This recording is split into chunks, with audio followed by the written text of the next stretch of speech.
Welcome to our channel. Today we how to log into Buffer account, easy tutorial step by step clearly.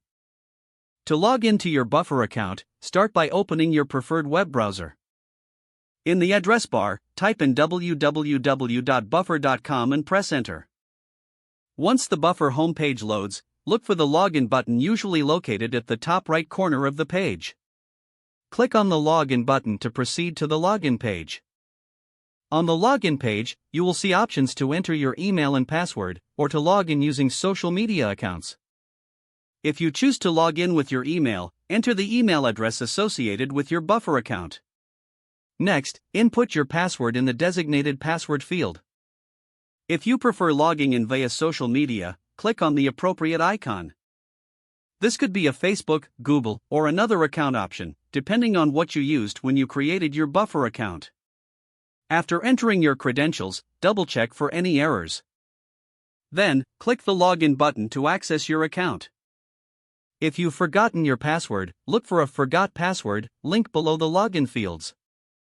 Click that link, follow the instructions, and check your email for a reset link.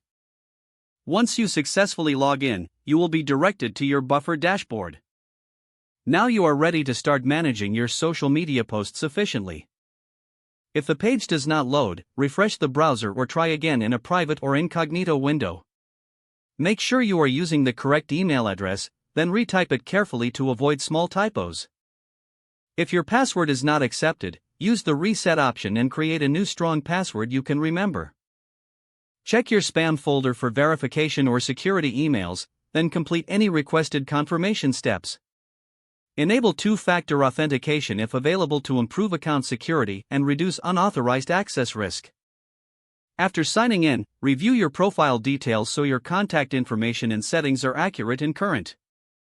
If you see an error message, note it down and try again after restarting your device and internet connection.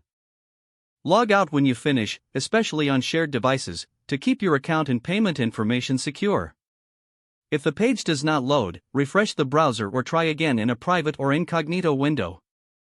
Make sure you are using the correct email address, then retype it carefully to avoid small typos.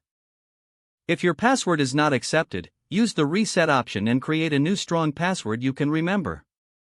Check your spam folder for verification or security emails, then complete any requested confirmation steps. Enable two-factor authentication if available to improve account security and reduce unauthorized access risk. Don't forget to like this video and subscribe to our channel for more step-by-step tech guides.